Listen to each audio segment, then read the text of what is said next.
Is this episode 4? Yeah. It is, yeah. Yeah, sweet. All right, hi. Welcome back to episode 4 of Featuring Regular People. Massively excited for today's episode. We've got Ben Blows on, a recent runner of 31 marathons in 31 days, but he's also a Guinness record holder for running, and we're going to discuss just some of his physical achievements today. How are you, Ben, mate? All right? Hi, Khan. Yeah, I'm good, thank you. Yeah, good stuff, good stuff. Knackered, I imagine, from your busy December.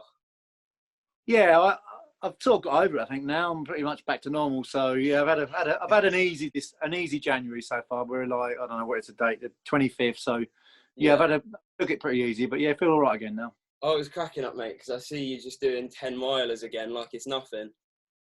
Yeah, back training again. Yeah. Well, I suppose we'll jump into it, mate. Obviously, some people watching this will know a bit of a background about yourself, but in terms of the running and the fitness, like, have you always been massively into it, or at what point in your life did that start? So it started really when I was about 18. I didn't do a great deal as a kid, like fitness or exercise wise, but I was an active child, of being a child of the 70s and out playing and stuff, but never really done any sort of sport. I did a bit of, tried PE and stuff at school, but I was awful at everything. So I never really did anything. But then when I was 18, I started boxing, and that's really when I sort of got into it. Yeah, nice. And obviously, you say you started off with like boxing, but when I first met you, you were banging to your CrossFit and that as well, but running's always kind of been your main discipline, I guess, if you could call it that. Why do you think it's running in particular that you focused on?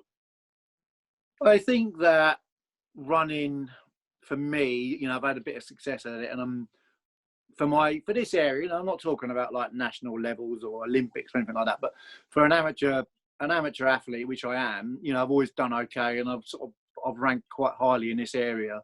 And a lot of that comes down to physical fitness, but also determination. So if you're fit enough and you're determined enough, then you can have a bit of success with it. And there's lots of people who are fit enough, aren't determined enough, and never really, I believe, truly hit their potential. So yeah, is that you? Is it, Luke? Yeah, slightly.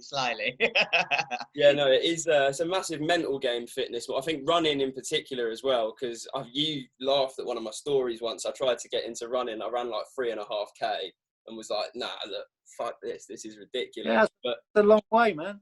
Yeah, mate, for me at the time it was. I'm a bit fitter now, but I think you go with that run and I laugh about it, but it's all relative to the individual, and to some people 3.5K is a long way. So I'm not mocking you for it. That's how it is. When I stopped running a few years back, my friend was running a race, like a 100-mile race, and it was a 3-mile loop going round and round all day. And I went over there to see him, and I hadn't run for a few months, and I went to see him, and I said, "Oh, come." He said, "You're not allowed to join," but it got dark, so I said, "I'll just run one with you." I ran one with him. I ran one lap at like snail pace, and I was dripping with sweat, and I was like, how hard is 3 miles all of a sudden? But that's what happens if you don't do it, if you don't use it, you lose it, basically. So absolutely, mate. Do you know what, that's a testament to how much you've done, because I was trying to get a good list of things I wanted to talk to you about. I fucking completely forgot the 100-miler that you done. Yeah, I've done a couple. 100-miler. Yeah. Wow, that's that's pretty incredible. Well, this is probably a good point to ask this then, mate. How many marathons have you actually run? So official marathons, I've ran 41. So official being, this is a race, you get a race number, and you're timed. Unofficially, I don't know, because in training for December last year, but before I got to December, I looked, and I ran 46 marathons in training last year, and then 31 on top. So I hit 70 plus just in training last year. So I suppose over 100, but a lot of people are quite anal about whether you can class it as running a marathon if it's not official. Yeah. I know what running 26.2 miles is, so I know if I've run it. So well, it's your name on Instagram, so I think you'd know. Yeah, exactly. Over 100 unofficially, officially 41. Jesus Christ, mate, that's crazy. I mean, during the lockdown last year, the first one, obviously when everybody was getting into the hype of running, etc. I think the most I run was like a half marathon, and I was sat there. I was so chuffed with myself. And it obviously is all relative, isn't it? But yeah, over kind of 70. if that was your first half marathon, which I presume it was, or Yes, absolutely. yeah, that's a massive thing. I remember my first half marathon, and I hobbling back to the car, thinking, what is going on here? And people run this twice in the same go, and it doesn't take long before you start thinking, well, I've done a half marathon, now I can, what's next? Oh, yeah, absolutely. You've always been a big advocate of it being like addictive as well, Ben. That's one thing I've always heard you talking about, is that like getting into running becomes addictive and you just challenge yourself more and more.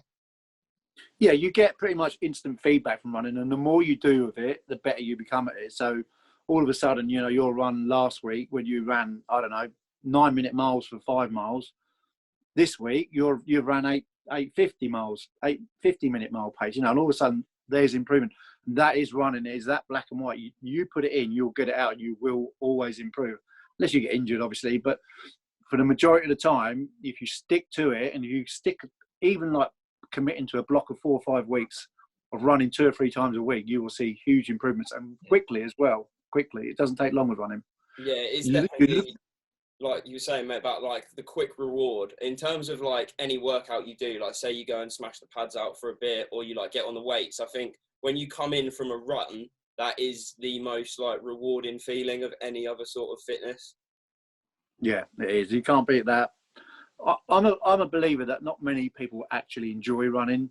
They enjoy the effects of running. They enjoy how they are, and enjoy the headspace and the weight loss and everything that goes with it. There's not many people, when you see them out running, many people are smiling. Most people are close to tears. I'm certainly not.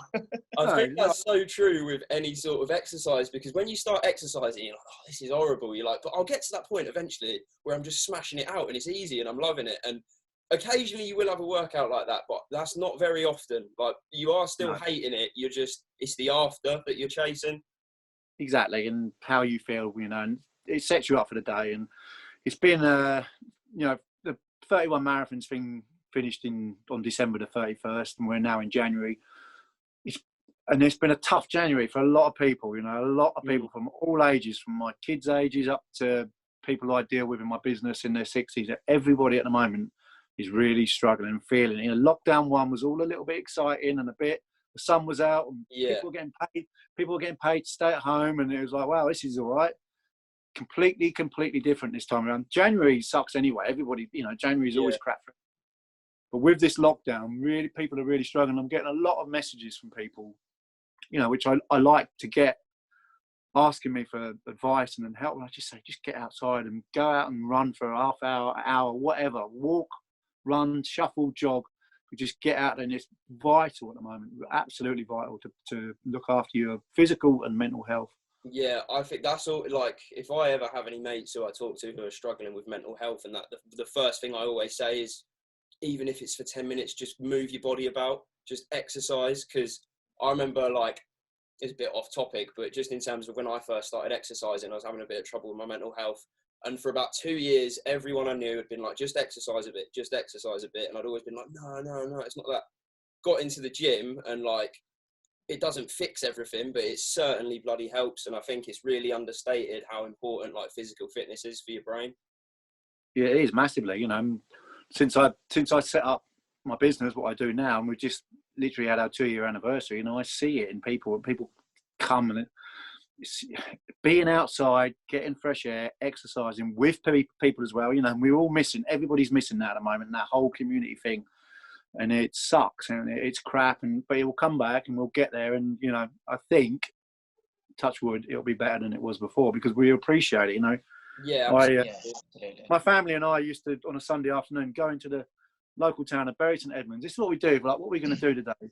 I don't know. Let's go into Bury, walk around the Abbey Gardens, maybe grab some food, maybe go to something. It's like a nothing thing, a way to fill a Sunday afternoon. But now, what I'd give to be able to go to Bury and walk around, and go out for dinner, and go to the cinema after, how much everybody take for granted. I'd have to go to the shittest restaurant now just to sit in a restaurant and have some food. You know what I mean? We'll just go to the 1-star reviewed ones, and we'll just bash for all of those, and then go to a really nice one. Yeah, really build it back up. I think everyone realises what they took for granted, and we all did. Time. No one could have predicted 2020 and what's going on this year still. it's stuff out of a horror movie, isn't it, almost? Yeah, big Yeah. time. It is what it is, and we've got to get on with it, and hopefully we'll come out of it stronger. Yeah, absolutely. Well, I mean, I guess it kind of leads into, obviously, with the way the world is at the moment and things being so uncertain, quite a lot of people are just like, can't really be bothered and haven't got much motivation. So what compelled you to want to run 31 marathons in 31 days? Well, you know me, Carl, I'm a competitive runner, and there's a thing out there, obviously, of 31 marathons in 31 days, and a few people had done it before, or a few people had attempted it, but nobody had ever attempted it for a time. So my target was, I'm going to try and do it and be the fastest person, to set the fastest time ever that anyone on this planet has ever ran 31 marathons in 31 days. And I looked into it and I couldn't find any evidence of anybody running under 4 hours. So that was my target. I want everyone, or not everyone, but my average for the 31 marathons to be under 4 hours. So that really was half of the reason, I suppose. The other half of the reason was I made a promise to a charity that I would raise some money for them in the future. And once I knew that I was going to go ahead with it, and I've been training for it for a couple of years, but once I knew I was definitely doing it, then I spoke to the charity 6 months ago and said, look, I've got a plan, I've got an idea. I think we might be able to raise a couple of quid for you, sort of thing. So really, there's two reasons. One was intrinsic reason, which is my personal satisfaction if I can firstly complete it, and secondly, can I complete them under 4 hours, which I didn't get because I got badly injured, and I was, even on day 28, so I only had 3 days left. My average was under 4 hours, but then I had to go to hospital, and then I had to walk a day, which took me almost 12 hours, and my times went. But by that point, I wasn't overly fussed. Maybe I was, but it sort of morphed into something a bit bigger than my personal achievement by that point. Well, that's what I saw, mate, is your post, just because the day that the 29th day or whatever it was, where your leg was battered, and then someone was running with you and they smashed the marathon out with you. Like you said about, like, this became so much more important than what I thought it was going to be, which I think was really nice, mate, because I think even you were overwhelmed by this level of support there was. Yeah, ridiculously. The team that was behind it, and there were sort of 6 or 7 people, and we met every other week for 4 months. How are we going to deal with this? How are we going to do that?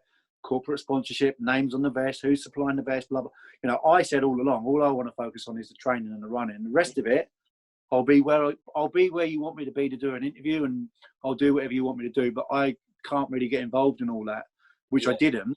And all of these meetings we had, none of us ever at any point said, do you think the public are going to get behind this like they had, or like they did? And it was ridiculous. The people that were out supporting, and there wasn't like 40,000 runners come past. There was me. And these people were out there giving up their time at Christmas and freezing cold, and not really any idea when I'm going to come through. They've got a rough idea of a rough time. But, and the kids were there getting with banners and Ben You Superhero and flags. And it was just, overwhelming. It did. Another thing that happened quite a bit is I turn a corner, people would see me and they burst into tears. And I'm like, I know I don't look my best right now, and I know I've looked better, but do I really look that bad? Yeah, leave it out. Certainly depends on the context. I think that's an example of like the impact it had on people, though, mate. And we were saying about right now being such a difficult time for people. I think community-wise, that was a really uplifting thing for a lot of people. Well, I've thought about it a lot, since, and at the time I was like, I can't fathom this out. What is going on? Why is this happening? And I think there's a few things. I think it was the year that 2020 was and how awful 2020 was. I think it's a fact I was running for a children's charity people could relate to. And also I think you're right with community and connection. I think people had lost a lot of connection last year, and all of a sudden people had a valid reason to do something and do a bit of good. And, I also done a live video feed every day before I started. And, I've had no media training or anything like that. I talk from the heart, and I stutter a little bit, and I say the wrong things sometimes. But I think that all probably added to it, and I'm standing there on my phone at the start of every day with my phone up saying, right, here we go, day whatever. And we've got the child's name on our vest who we're running for. And I just, these videos, you know, I'd post it and then I'd be running and I'd have a look an hour later and the videos are like 10,000 views. And Yeah, mate, yeah. how is it, you know, Incredible. what is happening? It just became, a lot of people all of a sudden, a lot of people had an interest in it. And that was the moment I realised it's not really about me. We've created something far, far bigger here, you know, and the money we set out to raise £31,000, so £1,000 a day, because £1,000 provides mental health and psychological support to a family of a child with a brain tumour for 1 year. So can we hit 31 grand in 31 days? We can help 31 families. Currently, people are still donating, because someone donated this morning. It's on £192,000. Oh, Wow. Yeah, That's, again, you that's know, incredible. it's just all of these things that have been happening with it. It just blows my mind. It really does. yeah, no, it's amazing, mate. Well, one thing I did want to sort of get your thoughts on is like, how did the whole thing, the training process of what you're eating was like, how did the whole process affect your life during the build up to it and then throughout it as well? Well, I think in the build up, not massively, because, you know, I'm out running 2 or 3 hours, not every day, but I'm out, you know, I run a fair bit every day, and my wife runs as well. So we were always, well, what time are you running tomorrow? And she'll need half an hour, and I'll say, well, I'll need the next 4 hours. So, you know, it's not, it's an important part of my life, and my wife knows that, and it's important for me to be able to do it. So not massively in the build up, you know, my training, I sort of structured it and I programmed it all myself, and it went very well, really. You know, and when I said to my wife, I want to do this in December, and it was like 6 months before, and she was like, all right, okay, so what's it going to entail? And I was like, well, what it's going to entail is me literally not doing a thing for 31 days. So in December, I didn't pop to Tesco's once. I didn't pop to Waitrose. I couldn't. Luke and tell, look, we're short of milk. We've not got enough in the morning. Could you just nip? Which I would do any other time. Yeah, I'll shoot down and get it. And, you know, I was either running, eating, sleeping, or working, because I was still running my classes as well. You know, and that was all I did. I didn't do a thing. I didn't pop to the shop. I just didn't have time. You know, it was hard enough trying to put fuel in my van. Yeah. That was, you know, that's 10 minutes out of my day. 10 minutes I could have been resting or eating or sleeping, and it was. So yeah, in December it had a big impact. We knew that all along it was going to be like that. Well prepared for it. Yeah, well prepared. Yeah. And at any point, did you think, what the fuck have I done? Or what the fuck am I doing? No. I knew it was going to be ridiculously hard. Yeah. You know, without, I don't want to sound big-headed here, because I'm not, but, you know, it was hard, but because I was so well prepared, I think it went as well as it could, you know. And yes, it was tough, and I think other people were more concerned about me than I was, you know. And in a funny sort of way now, I almost look at it as if it was somebody else running. I don't know if that makes sense. Yeah. When I think back on it, you know, I think if I look, so I don't think it's that incredible. That's what I'm saying. I don't think, because I knew I was doing it and I trained for it and I prepared for it. But when I look at them times, you know, those first 28 days, and I look at the times that person ran, I look at it and think, some runner, whoever that is, that's some runner. Yeah. But myself, personally, I don't sort of think, well, you know, I don't think it was that special personally. Yeah. I'm very proud of it. I'm proud of what we achieved. But yeah, maybe it's because it's me. Maybe it's because I thought about it every day for 2 years. So it wasn't a surprise to me, you know, as to other people. I think the way it gathered momentum was because people heard about it. I didn't go public with it till a month before. And then most people probably thought, well, it'll do a couple of 3 days and that'll be that. Yeah. Well, mate, we got a week in, and all of a sudden it just started building. Yeah. Well, like, ever since I worked for you, 3-4 years ago, whenever it was, I've always kind of kept tabs on what you're up to, because you're always doing something mental. And when I saw this, I rang Kieran and I was like, have you seen what Ben's doing? And Kieran said something along the lines of, yeah, he's off his head. But I think the reason it doesn't seem that incredible to you, because it is because, one, you hold yourself to such high, like, personal standards, I think, and two, because you've done a lot of mental shit fitness-wise. So when I first met you, you were either training for or had just finished running the London Marathon with a tumble dryer on your back. Yeah. Which, to most people, running the London Marathon once is good enough. but you obviously had to find a way to make it just that little bit more mental. Make it a bit harder, yeah. So yeah, I ran. I think it's 2017. I ran London Marathon carrying a 25 kilo tumble dryer strapped to my back, trying to get in the Guinness Book of Records, basically, which I did because I got the time that they wanted me to get. 6 hours, and I just got underneath. So, it wasn't pleasant. I'll be honest with you, it wasn't pleasant. It doesn't sound it at all. It's a bit of a joke thing, really. And I must say, 3 times a week, I must say to somebody, "Oh, you're a fridge man, or you're a washing machine man." I go, "No, tumble dryer." Yeah. Even still, I'm still saying that 2 or 3 times a week. But it was a grueling day, and it was a tough thing, and there was a reason why no one had ever broken that record before. Yeah. It was hard work, but I've got the 2018 edition of the Guinness Book of Records. My photo is in it, my name is in it, and it will be forevermore. Something nice. I mean, just to pitch in on that one. Before you'd actually, spoken to, the Guinness Book of World Records, how many people had attempted that same thing? I know with that same weight load or whatever. Yeah, I know of at least 3. There may have been more, but from my research, I could find 3. And the record had been out about 4 years, and Guinness kept pumping it out, saying, "No one's got this record yet. No one's got this record yet." And the reason I did it was because the year before, a guy was attempting it, and they interviewed him on telly, and he had this 25 kilo tumble dryer on, and he said, "I've got to get under 6 hours." So I took his race number down off, and put him in the app, and I tracked him, and he did. He only just missed it. He missed it by about 3 or 4 minutes, something silly, but which was pretty horrible. And I think he's set up a petition to try and get Guinness to change their mind and give him the record, because at the time he was the fastest person to do it. But Guinness don't budge on anything. I wanted to do 31 marathons as a Guinness record, and the only way Guinness would sanction it is if everyone was an official marathon.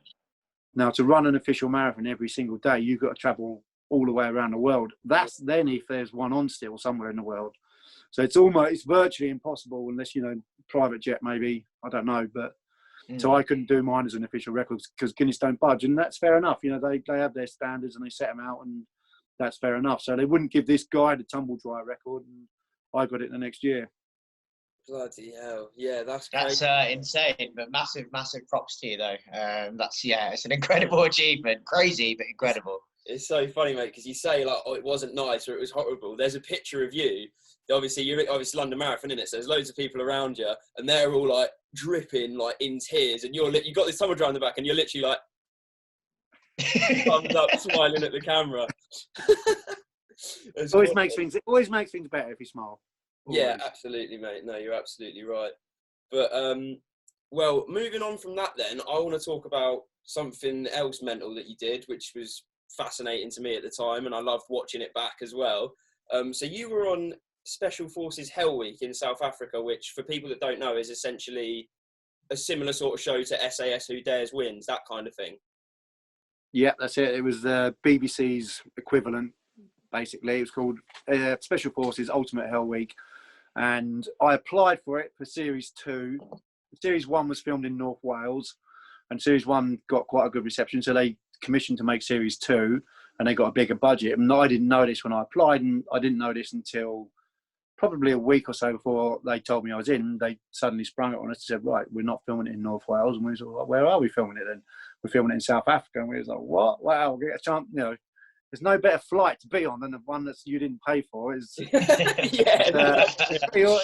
a pretty awesome place to go, and a life experience for me, and didn't cost me anything. It cost me probably a bit of my marbles, but other than that, it didn't cost me a great deal. But yeah, fantastic experience I had out there. I look back on it, the whole thing from applying to get in 4 or 5 months before I knew I was in, being told that there's 5,000 people who have applied, and then we're going to see, I think it was 1,000 people over a couple of weekends, and then if you're successful at this stage, you'll get invited back again, and then get invited back for another casting audition. And it was almost a bit like an X Factor format, just there's this amount of people, and then there's this, and then there's this, and they kept getting rid of people, and you kept hoping, and they'd say to you, if you're successful at this stage, you'll hear from us on Wednesday or Thursday, and all weekend, Wednesday or Thursday, you're waiting for the email to come through. Yeah. Finally got to a selection weekend down in North Wales, where I think there was about 60 or 70 of us. But I was always pretty confident if I could get to selection weekend, I'd get in, because, you know, that sort of stuff, it's not going to bother me too much. Is that My biggest... No, go on. So my biggest fear was I didn't have a good enough backstory, because nearly everyone there, and as it turned out, everyone who made it to South Africa all had a really interesting backstory. Some of them had horrific backstories, you know, and for me, mine was, you know, I'm a sort of an ex-boxer and a marathon runner, but obviously, you know, the casting people saw something, and I managed to get to the final 22. But yeah, the selection weekend was great. We was down in Wales, and we just got beasted for 2 days by a load of ex-army officers, and there was 60 at the start, and by the end of the first day there was about 40, and by the end of the second day there was about 30, and out of that 30 they chose the 22. Jesus, well, that was going to be my question, mate. Like, selection weekend, and that was it, like literally press ups, burpees until people just pop out. Being run ragged, yeah. Yeah. Making you do unpleasant things, lying down in the mud, crawling along, pick that person up. Whoever's next to you, pick them up, get on your shoulder. Yeah, and that's how it was. You know, 1 minute you're picking up an 18-stone guy, the next minute a 8-stone girl's there saying pick him up, and they're picking me up. You know, and it's go, and it's not really a, if you can't do it, you're out. It's just keep going, pick him up. Just give it a good go. Go. Run to that tree and back. We just ran there 40 times. Don't care, go again. You know, you're not questioning. You'll just keep going. They don't tell you, right, this is going to be for an hour, and then in an hour we'll stop and we'll get a bit of lunch. We'll keep going until we tell you to. You know, there's no ending in it. You know, one of the things we had to do was all lie on the floor together. And this field we went into, it was like a paddock, and it was all grass when we started, and we churned it up. It was like a rotavator had been through it. It's just a mud field. Everyone would have to lie on the floor together, lying down like this.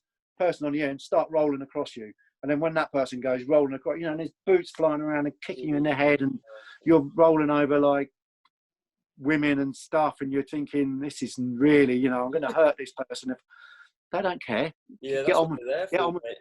Yeah, exactly. And if you don't want to do it, stand up and go and stand on the side, and, you know, that's you out. But no, exactly. I loved the selection weekend was epic. I loved it. That's wicked, mate.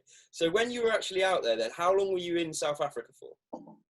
So I think I was there maybe 10 or 12 days in total. So when we landed in South Africa, we had a couple of days at a hotel where we had like safety briefings, learning about what we were expected to do and who's in charge, and, you know, how things are going to work, and about snakes and wild animals that are out there and everything else. You know, and we also had some like basic drill instructions, because they said all of these guys who come in and, you know, they're ex-special forces, are going to want you to stand in formation and stuff, and learning a little bit about that. So we had a couple of days there, and a couple of days there was just great. We was all, we was in a beautiful hotel in South Africa at a pool. We'd do our bits, and then we'd all, because you got to remember, the 22 of us, none of us knew each other. Yeah. And also one of the things that really stood out for me in those 2 days, and people rarely talk about that part of it, everyone talks about like what happened when it started, is that 22 of us, you know, they took all of our devices off of us when we landed. They said, you've got 2 minutes to call who you want to call, and then we need all your phones, all your everything, you're cut off from the outside world. So 22 of us, you know, we're all very similar sort of people, all wide range in age group of races and creeds and everything else, but very similar at heart in the fact that we've put ourselves up to do this endurance event. But, you know, 22 people, I sit around the pool and watch, and everyone's chatting, everyone's engaging. Sit at the dinner table, a huge big dinner table in the hotel. I'm looking around, everyone is just chatting. No one's doing this. Yeah. What? Yeah, looking at their phone, you know. And it was really good to see. And, you know, I actually made a pact to myself when I was there, because I didn't have my phone with me until I'd finished, you know. And I said to myself when I was there, I'm gonna use my phone a lot less when I come out. And, you know, 2 or 3 days later, you're back to how you was before you went in. But it was quite empowering to be cut off like that and not be distracted. In the end, it was also the thing I think that made me leave, because not having contact with my wife, not having contact with my children, not knowing my kids were safe and they were okay, it was the thing that got to me really in the end. And, you know, that was, I was done. I'm not going to lie and say, you know, I wasn't ready to go. I was ready to go. I was on the 4th program out of 6. I think there's 9 of us left by that point. And I knew I should have got, I should have got to the final really. I let myself down a bit. I lost my temper. I'd had enough, and that was that. But, you know, great experience of no regrets. should have got to the final. Maybe one regret. I don't think I could have ever won it, but I should have got to the final. And yeah, what a thing to go, what a thing to experience. One thing I wanted to ask is, how does that rank among your other, like, sort of physical achievements, I guess you could say? What, as in terms of how hard? Yeah. It's not that hard. It wasn't that difficult. Really? Physically, it wasn't that difficult. Mentally, it was tough because I was away from my family. Physically, there wasn't really anything they threw at me that, no, nothing. It was, you know, I'd liken each thing to a very hard CrossFit session, Okay. you know, and we had to do 3 or 4 of these a day, and you never knew when it was going to be. You didn't have a warm up. You couldn't say, right, I'm going to eat a bit of food because I'm working out in an hour. So there's always that, you know, and lack of sleep, broken sleep. So it was always difficult. It was always harder than it would be normally, but really it wasn't that difficult. Sometimes there when I knew I'd worked hard, but a lot of the time I sort of took it in my stride, and the camera crew would come up to you after and say, when you finish and you're sitting down, they come up to you and say, was that the hardest thing you've ever done in your life? Well, so no, I ran 100 miles in 20 hours. That was a lot harder. I know, oh, really? And then they go to the next person who's on the floor crying. Was that the hardest thing? And they're like, yeah, that's the hardest thing I've ever. That's the person they want to speak to, because that's the person who's going to make good TV. Not some bloke who's giving it the big and going, nah, that's all right. Don't give a shit. Well, that's what I wanted to Yeah. ask about, mate. Is the Piece of piss. side of it. So obviously you watched it back. How much of what they show on telly is like accurate to what went on, or do they like try and portray things a bit differently to how they actually were? No, I thought they got a balance quite right. I thought it had a really good feel to it, the TV program, you know, capturing how the atmosphere was. You know, you got to remember it's the BBC, and the BBC, you know, there's times obviously when I'm naked and I'm in the showers and stuff, and you know there's cameras there, and you're thinking, I don't really want to be naked on telly. I think if it had been Channel 4 or something, they may well have done. But, you know, they wasn't trying to stitch anybody up. What they didn't show you was that before every sort of cycle that we did, one of the army guys would take you onto the parade square and they give you a 20-minute beasting. So you're exhausted. Right, now let's go and do this. So all of a sudden you're exhausted beforehand. You can't think straight, and they're giving you these things to do. And, you know, one of the guys, they marched us up the top of a mountain. They beasted us, they marched us up this mountain, blazing hot, full kit, pack on. Get to the top and you're just dripping with sweat, and they give you a shovel each, like one of these little fold-up mini shovels, and you're on rocks basically. And they just say to you once, I want you to dig one hole 1 metre apart, 2 metres from your next person, but only half a metre away from the person behind you. And then they walk off. And now we're all arguing about it, going, what did you say? No, they didn't say that. You know, so we're all confused, and you know, so we just start digging, and they come along. And we spent like an hour digging these holes. And he came along and said, no, none of you's done it right. Right, fill them in. What? Just fill them in. So we filled them back in again, patted it down, and they run back down the mountain. It's just like completely pointless. And that wasn't on telly? No, parts of that were on telly. Parts of it was. But it was just a pointless, meaningless task, you know, and they basically wanted you to know that you just did a pointless, meaningless task. You know, a lot of it was being uncomfortable. You know, you're up in the mountains in the dust, and you're dirty and you're sweaty. I'm no different to anybody else. When you go and do a workout, what do you want to do? Have a shower and put some clean clothes on and feel good. All them sort of things were taken away from you, getting into bed stinking and covered in grit and sand and stuff. And, you know, that was, you know, we had showers there, and we had times to clean ourselves, but it wasn't right. You've just done a workout, go and get cleaned. You know, a lot of the time you're wearing horrible, smelly clothes and stuff. But, you know, just taking away your life comforts. And, you know, what you also have to remember is what we did was for a TV program. What the people in the army do, that's what they do. That's their life. They also don't have the option to say, you know what, I'm not doing this, I'm going home. That's not an option for them, you know. Yeah. So I'm very proud of getting on it. But, you know, I've got a lot of friends who served, and it's a completely not a joke to them, me doing that. It's just, I don't talk about it in front of them, because they're like, what? You know, I did 5 years. Yeah? You know, I served 5 years and done 3 tours. Yeah. I knew. It's like me talking to you about running. No, it's not. I knew that I knew that I was there by choice. Okay, people who sign up for the army are there by choice. But when they're in Afghanistan and stuff, they can't suddenly go, well, I don't like this, I'm just gonna go back now. You know, that's the difference. It was almost pretend, and it wasn't really as real as things could be, because you also have that safety net of knowing that they're not going to do anything to you.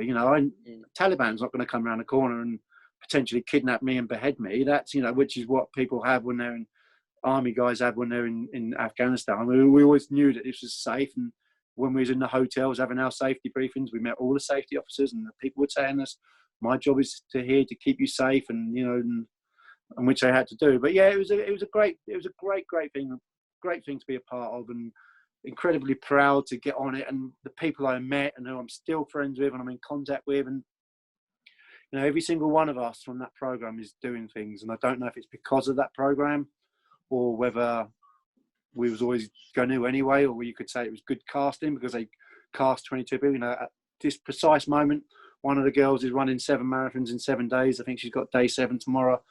Another of the guys is running the length of Scotland next week. And with cage fighters are winning titles, and boxers are setting up their own gyms and jacking in lifetimes of work on the building sites exactly the same as I did, and setting up gyms and stuff. And it's great to see this knock-on effect that it's had for everybody. Yeah, no, that's brilliant, mate. That's the next thing I wanted to chat about as well, because obviously when I was working for you, you were a roofer. You've been a roofer pretty much your whole working life, really, ever since you were like in your teenage years. And I think you were pretty sick of it. And you always talked about how you wanted to get out of roofing and just do, because you loved fitness, you loved running. You wanted to do something that was related to your passion. And now you set up, obviously you've got your own company, you've got Vivo, where you're essentially running an outdoor boot camp and having that impact on other people's lives as well. So I just wanted to sort of find out why you initially wanted to set up Vivo and what the process was like getting out of roofing. So I think you probably need to start from when I was at school. And, back when I was at school and I left school, I hated school. I detested every second of it. I didn't like a single part of it, really. And I left, 15, pretty much booted out, and never sat an exam in my life.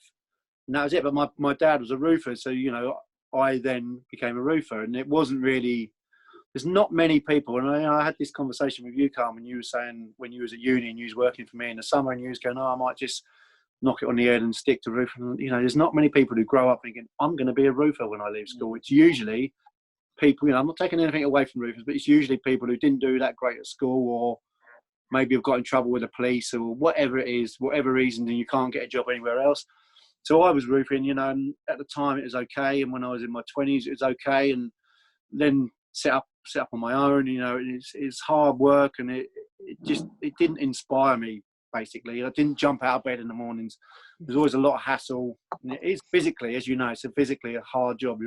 You're out in the elements, and there's no easy part of roofing. Maybe going to look at a job, that's about the easy bit you get. But I've been boxing. An ex-boxer, and when I stopped boxing, I moved into boxing coaching. So I've been boxing coaching for about 20 years now.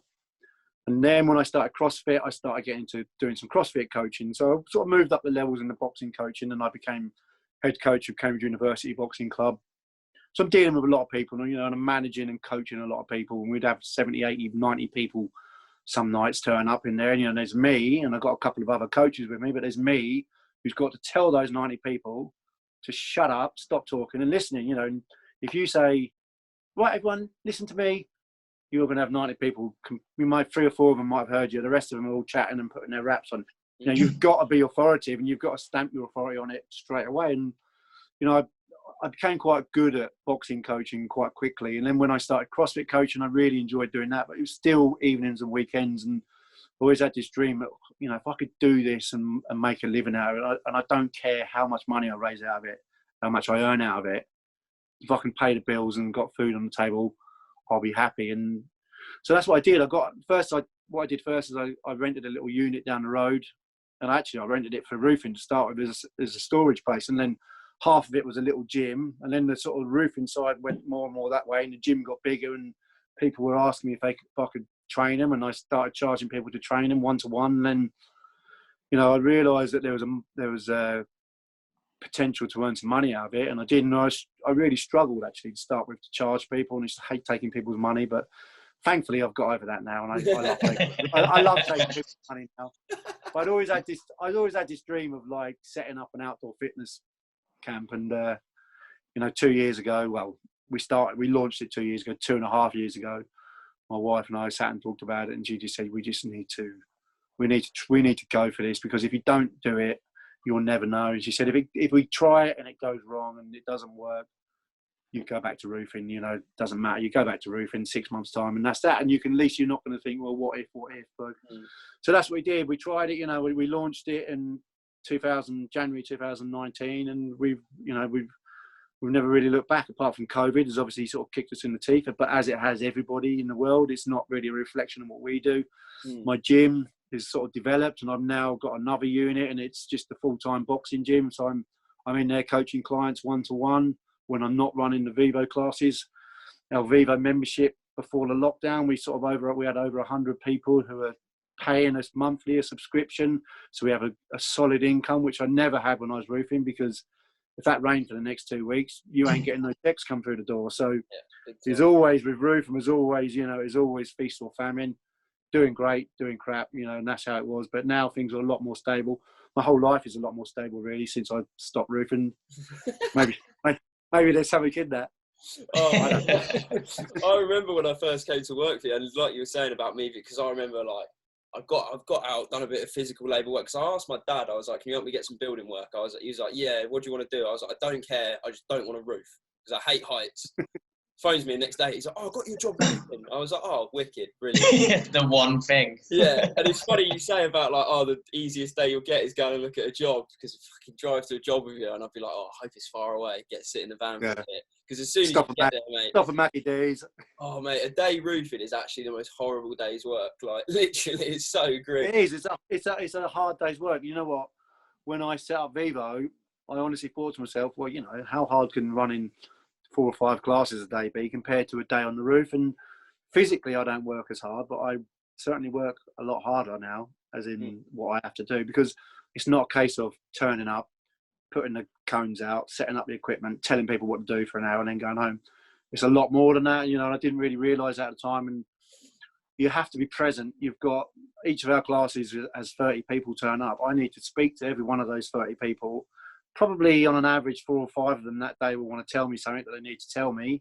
So I have to take in all this information. So I'm constantly interacting with people, and, you know, and I love doing it. I'm a social person, and I love talking to people. I must get, maybe on a quiet day, 50 messages a day from our members, you know, and some of it is a trivial yes or no answer, but I'm not just gonna never reply yes or no. It'll be yes, no problem, whatever, you know. Other times it's a lot more personal messages, and as their coach, you know, people tell me things that are personal to them, and huge things, events that have happened in their life, and people are like confiding in me, and I can't just turn around then and reply yes, that's great. You know, so someone messaged me and said, I mean, you could, but I don't know if it would keep you a client. Somebody messaged me a couple of months ago saying I've come off antidepressants for the first time in 20 years since I started Vivo. You know, I can't turn around and go, okay, brilliant, see you Wednesday. You know, that's got to be, I've got to sit down and work out, you know, why this has happened, and, you know, and praise this person for it, and tell them to keep doing what they're doing. And it's really, it's a privilege. It's an absolute privilege. And, you know, I didn't, this was not one of the things I at all anticipated that it would happen. It was, this is what I suppose you could call like an external factor that also goes with it. And yeah, it's a privilege, and I love doing it, and I love being in that position. And, you know, since when 31 Marathons was on, 3 different people messaged me, my age group, my age demographic. You know, I'm a middle-aged man, which is the highest rate of suicides up and down the country. And 3 different people messaged me talking about suicide. People I don't know, like never met them, but they'd seen what I'm doing, and obviously felt that they could speak to me about something. One of the messages was about a friend of theirs who was literally in December was going to take his own life. And he said to me, and, you know, I don't know if it's true, I'm sure it is, otherwise he wouldn't have said it, but said to me that, you know, you literally, he goes, you thought you was running for 31 people, you was running for 32 because you saved a life in December, and this person all of a sudden had an interest in what you was doing and had a reason to keep going, and is now trying to do a bit of running himself. And, you know, and it's just, when you get messages like that, which I didn't expect to get when I set it up, it's incredible, really, and very, very humbling. No, it's amazing, mate. It's nice that you've been able to have that effect on so many people, and, like, kind of answered it there. I was just going to say, like, does your work feel more meaningful to you now? But of course it does, obviously based off what you've Yeah, it does. It does. It does massively, you know, and every single one of my Vivo members is very important to me. Some are a lot more demanding than others, but every single one, you know, but that's how it is. And, you know, each of the class has its own sort of character. You go 6 a.m., everyone's there at 6 a.m.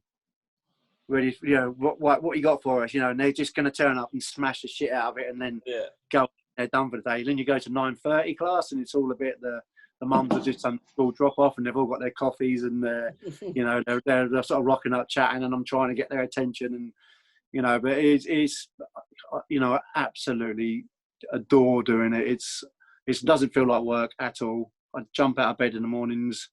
I've never been remotely late to a class. I've probably done over 1,000 classes in the last 2 years. I've never been remotely late. I'm always there 20 minutes beforehand, just in case someone turns up early or there's an issue why I can't get there on time. So I'd rather be there early than late. And yeah, I love it. I love chatting to people. I love doing what I do. Yeah, mate, that's amazing for you to say that it doesn't feel like you work, because that's everyone's dream, isn't it? Luke, you were literally the other day. Yeah, that's the saying is to make your hobby your job. You never work another day, and it feels like, you know, it's tiring at times, and I get into bed and I'm exhausted from it all. Not from what I've done physically. I think more what I've done mentally or emotionally. You know, but I think it's changed me as a person as well. I think I'm a lot more compassionate than I used to be. Well, a lot more. You know, when I was in my 20s, I didn't have an ounce of compassion for anyone or anything, including myself. So, yeah, you know, it's changed my life really. You know, and that really comes down to running. It's changed my life. Yeah, mate, absolutely. I think you've always been big on that with your posting, just talking about how, like, aside from the physical benefits, the mental benefits from running and exercising, and obviously you push it to that serious limit, but it is very understated. I put on my Instagram every single day, at least once, probably sometimes 10 times a day. I will put on there, on my stories, how either running or exercising can change your life, help your life, whatever. You know, and I'm sure people get sick of me posting it, but I don't care, because if one person sees it and thinks I'm going to give that a go, then so be it. You know, and it's me. It's my personal belief. That's my personal Instagram page. If you don't like it, don't follow me. And you know, this is what I'm telling you works for me. I'm not saying it will work for you, whoever you are, but it's it's a big thing. It's a conscious decision that I do every day. Have I annoyed anybody yet? No. Quick, put something on. Let's keep trying. Yeah, keep trying. I mean, to be honest though, it's you know, it's one of them. If it has annoyed a few people, then like you say, it doesn't matter, because if you get messages like you did, you know, the ones you were just talking about, and you've completely turned somebody's life around, then regardless whether you annoy 5, 10, 20 people, that's a minor in comparison. Exactly. So yeah, it's absolutely incredible what you're doing. Yeah, it is. And you know, and like I say, it's a privilege. I actually get paid to do this now, and you know, we set Viva. I've had this vision of how I wanted my outdoor fitness class to be, and I've had this vision in my head for a long time. And all the miles that I've run in training, you know, so I'm thinking about what do I want it to be. And a year ago, we was approached by a seed investment company who want to franchise us. You know, for after a year's growth or a year's business, it's pretty incredible, really. They approached me. You know, I didn't approach them. They said, we've been following you and tracking you, and we want to invest and help you take it to the next level. And well, and they said to me, what would be your ultimate goal? And I said, well, my ultimate goal is to have a Vivo in every town in the country. And he said, well, that's what we're going to work towards. And there, you know, and we've had a few meetings about it, and obviously COVID has halted that a bit, but I've spoken to them. We had a meeting when we came out of lockdown 1, and you know, these guys are serious, and it's completely over my head. I don't have a clue to do things. But these people are serious about it, and they want to sort of take this business model and try and set it up and down the country. So yeah, that's, you know, another thing that certainly didn't expect. Well, that's what I was going to say, mate. Obviously, we've discussed all the crazy things you've done. I was going to ask what's next, but I guess that's it. Is it growing Vivo? No, growing Vivo is always, you know, that's never going to stop. Whatever I do on the side of Vivo, growing Vivo, and you know, continuing to hopefully improve Vivo and improve the experience for our members will never stop. You know, we're trying to sort of have you know, if you want to most families, money's tight these days, and most families have to pay for like a separate this or a separate that, and then this, and we're trying to sort of keep everything under one. So if you're a Vivo member, you get a lot more than you would if you was a member of anywhere else. And be that we have a yoga class on a Saturday, or our kids club is free, and we've now just started a teenagers club, and teenagers class, and we have our health fit classes once a month, and all of these things that if you become a Vivo member, you don't have to pay for it. You pay your subscription, and everything else is free, and you can do it or you don't have to do it. So we're always trying to improve. I'm constantly thinking, and I'm constantly looking for venues to have our health fit classes on and stuff. So we're trying to always improve, but that will always happen. I think. I don't think I'll ever stop trying to improve on the business side of things. On a personal level, I'm not gonna sit here and tell you I'm never gonna do another challenge, because I'd be lying, and I know I'd be lying. I've got a couple of things in mind. Whether I could do them or not is another matter, but we shall see. If you'd have told me 10 years ago I'd run 31 marathons in 31 days, I'd think you was absolutely off your nut. Yeah. You'd have to be to think that. Yeah, would, mate. Most people would. Well, Ben, mate, that was absolutely amazing. Covered all bases. Glad to hear that Vivo's going so well, and I'm looking forward to see how it builds in the future. Thank you for watching this episode of Featuring Regular People. Hope you've enjoyed it. Just before we go, I just want to jump in, obviously, and say, firstly, thanks, Ben. That was insanely inspiring. Secondly, I would like to do the selfish thing and tell people to follow us when they're watching this video. All of the links will be in there. But thirdly, the charity that you did the 31 marathons for, would you like to quickly just tell people about that and where they can find out and how to donate? Yep, thank you. The charity is called Tom's Trust. It was set up, it's a local charity here in Cambridge. It was set up 9 years ago by a family after their son diagnosed with a brain tumour, and then sort of 7-8 months later he died, and literally they sort of left hospital, and that was that. It was like, well, get on with your life, and there was no aftercare in place. I think there was some, but it was insufficient. So the family, Tom's parents, set it up, Tom's Trust, in his name, to try and provide psychological and mental health support to family or to children suffering with brain tumours, and the families as well, because it's not just the children who are affected, it's the parents and it's the uncle, the cousin, everybody, and it's wide reaching. So that's what they do. And I said earlier, £1,000 provides support for 1 year for one family. We tried to set out to raise £31,000 to help 31 people or 31 families, and it turns out we've helped 192 families. So if you think about the amount of people that are going to be helped by my stupid idea of running, it's incredible, really. And like I said earlier, very, very humbling. But thanks, Luke. Absolutely amazing. Yeah, no, thank you very much. This has probably been one of my, definitely my favourite episode to date. I shouldn't probably say that, but thank you very much. Well, that's it, mate. I'm so glad for people to watch this one, because Ben, I tell everyone I meet about, any one of my mates, Luke's heard about things you've done about 1,000 times. Literally any my mates who are into fitness, I'm like, oh yeah, listen to this geezer that I used to work for. So I'm excited for people to watch this and learn a bit more about it. Lovely. Cheers, Khan. Cheers, Luke. Thank you, mate. Cheers.